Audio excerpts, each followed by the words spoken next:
Hello, everyone, and welcome to the finals of the StarCityGames.com Worcester Open Weekend, part of Season 1 of the 2018 SCG Tour, brought to you by the wonderful people over at Ultimate Guard and Twitch. Cedric Phillips and Patrick Sullivan here in the booth, getting ready to watch Ben Feingersh, number 2 overall seed, against Drake Sasser, number 5 overall seed. Elves versus Grixis Delver. I knew I was going to do it once. Grixis Delver here this weekend. Feingersh has done a very nice job against Grixis Delver all weekend long. We're going to see if he can do it one more time as Nick Miller is down there in the feature match area, getting ready to do a write-up for us of this final match before we call it quits here. It's been a fun weekend so far. We've seen a lot of Grixis Delver. I haven't seen a ton of Elves. Only 3 copies in day number 2, but it could win this tournament. These players will be given the green light. Ben Feingersh will be kicking things off with a Triad Harbor and just a passing of the turn.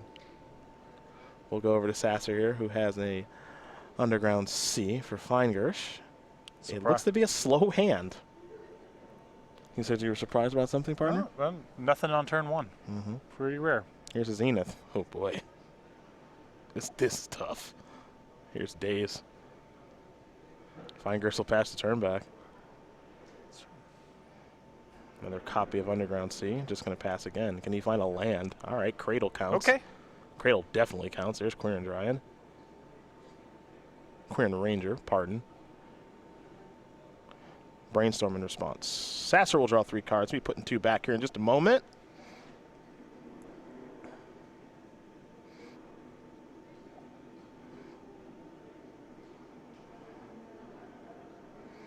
I'm a little surprised at no turn 1 play from him, though, just like you. Yeah, that's pretty rare. It looks like his lands are Underground Sea and the Tropical Island. That's a bit of an issue.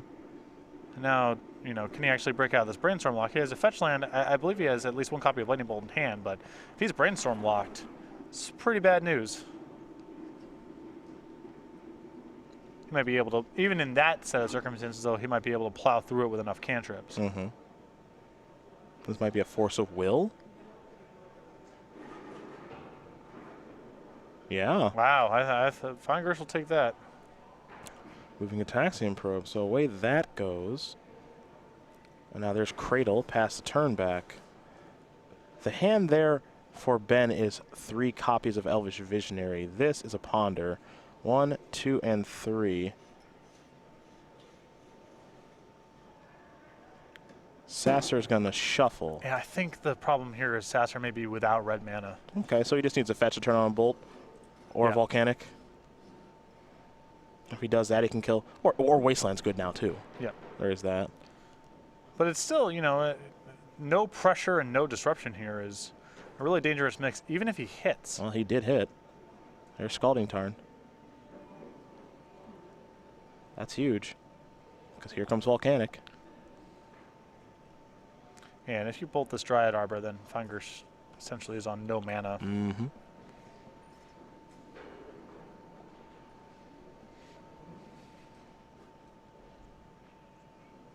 And it's pretty hard not to bolt that thing, so that's going to get killed. And now Feingersh will draw. He drew a Heritage Druid. He'll pass the turn back. As you mentioned, Sasser is lacking a clock right now. Here's Brainstorm. 2, 3 cards. He'll put 2 back pretty quickly.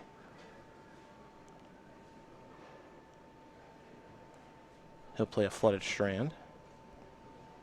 And now a Gurmag Angler, so there's your clock. Yep, you want to wrap this game up as soon as possible with Feingersh on no mana.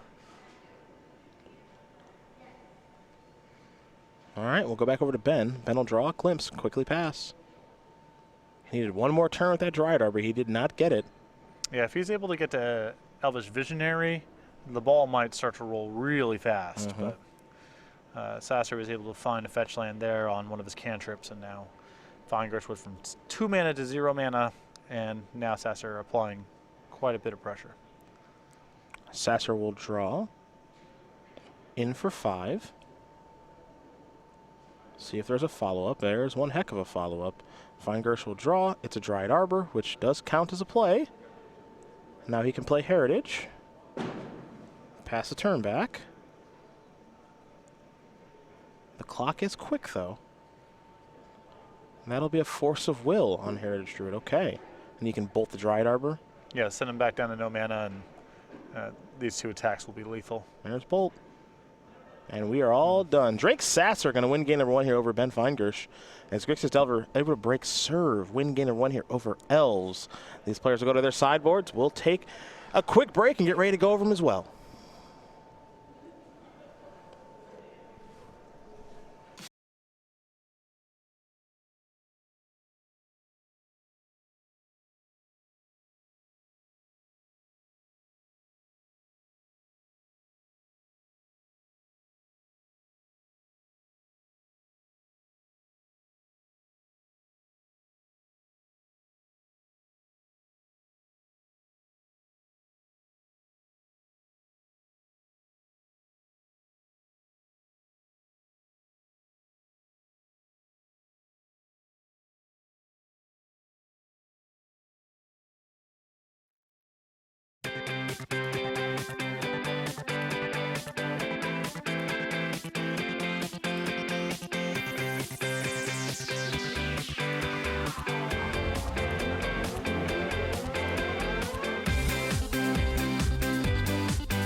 Let's take a look at the sideboards here between Feingersh and Sasser. So we will start with Ben, who's got 4 Cabal Therapy, 3 Abrupt Decay, 2 Blood Moon, 2 Surgical Extraction, Nissa Vital Force, Caracas, Scavenging Ooze, and Thought Seize.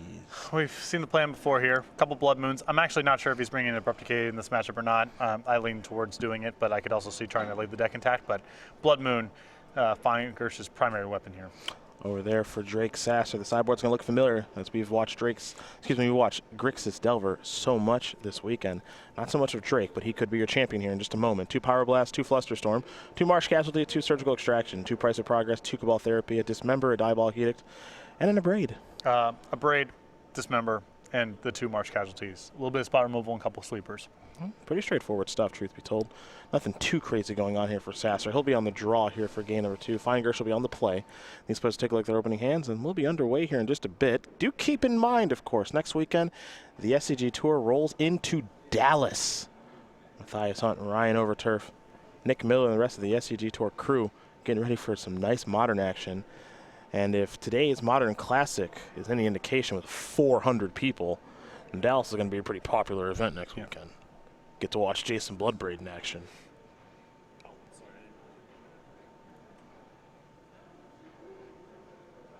There's an Underground Sea. You saw a Green Sun Zenith there for Ben to kick things off, finding a Dryad Arbor. This is a Deathrite Shaman for Drake Sasser.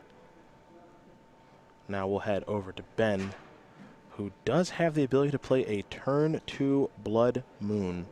I mean, this is why you show up.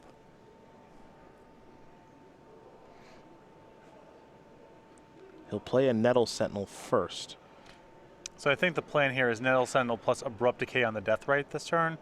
One, because it allows him to play the Blood Moon around days the following turn, and also because the Deathrite Shaman does some amount of work to mitigate the Blood Moon in the first place. Well, there is the Abrupt Decay. Let's go back over to Drake Sasser.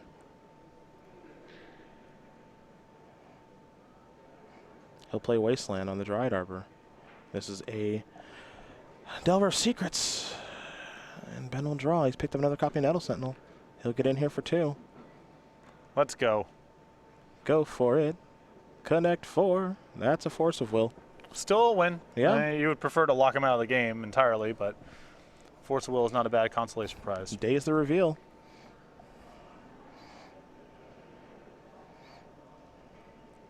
Another Wasteland. In for 3. Let's go back over to Ben. Ben will draw. Didn't get a great look. See where he wants to start out here. He's got Natural Order in hand. He's going to play Nettle Sentinel. Attack for 2. Sasser's going to fall down to 14. See if there's any follow-up to be had here. It's just a wooded foothills, which of course can find a dried arbor or a red source. So we go back over to Drake Sasser. He's got a Daze in hand. We know that. Picked up a copy of Delver. He's going to come in for 3 yet again. Going to knock Ben down to 13. He'll play a Flooded Strand. He's going to sacrifice that Flooded Strand. And that gets card number 6 in the graveyard. Is it time for the big fish? Well, he might be able to fish plus Delver this turn. That's not a bad turn at all.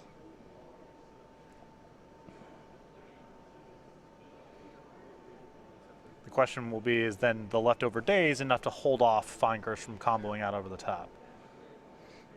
That's 6 cards. And Feingersh is lean on mana. Now that can change very quickly with something like Gaia's Cradle, but Yeah, that's the best draw for him this next turn, I think. Yeah, he'll exile 6 cards.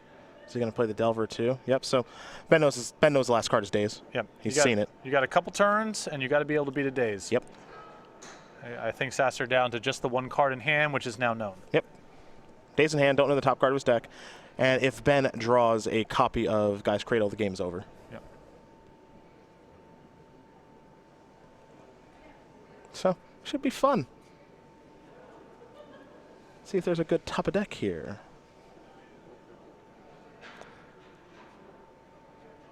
These 2 players not wasting any time, playing some quick magic here. Big draw here for Feingersh. He can tie things up right away. He drew a copy of Elvish Visionary. Yep, he's got a Dried Arbor to pay. Yep, draw a card. Any Cradles? Nope, Blood Moon, not great. No red source. No good attacks either. And the game is about what's on the table right now. Indeed it is. Force of Will's the reveal. That is... That's a giant beating. And yeah, Feingersh fell to 12. Yeah, that's it. That's the lock. Drake Sasser is going to win this game, match, and tournament. Grixis Delver is going to knock out Ben Feingersh and Elves 2-0. And Drake Sasser is your champion here in Worcester. All it took was 1 Force of Will. Well, Ben on basically a non-functional hand in the first game, as we saw, and then game 2. I mean, that was like as good as you can really draw it up from the Grixis Delver side. Yeah. Clock backed up by some bolts. Really the mixture you're looking for against Elves. And Feingersh stumbled a little bit, but Grixis Delver gave him no time to draw out of that. That's why Grixis Delver is the most popular deck in Legacy and maybe the best deck in Legacy, because there are draws like that it can have, multiple spells per turn, Disruption and Wasteland and counter spells, Force of Will to be able to put the check mark in a game that decks just can't beat. Yeah, and I don't even think there's really an argument about it. I think just at a baseline, playing with the cantrips and the best 1-mana spells in the format and Wasteland, the amount of efficiency and consistency that you have baked into your deck is so much higher than everyone else's that even if the matchup is bad, seemingly bad, because they have particular cards, they have Chalice of the Void, or they have, you know, large green creatures, or whatever the case may be, the fact that you just have the best end of Screw and Flood, that you smooth out your draws a lot better, that your draws on the play are so forceful that you can defend yourself on the draw. Those kind of characteristics aren't really brought up very much when you're describing, like, why is this deck good, and why are certain matchups good, and why are certain matchups bad. But over the course of a 15-round tournament with a top 8, you feel it the whole time. Yep. Even when your draws are bad, even when you mulligan, the game can the deck can play resource light and can easily smooth out its draw. And even in matchups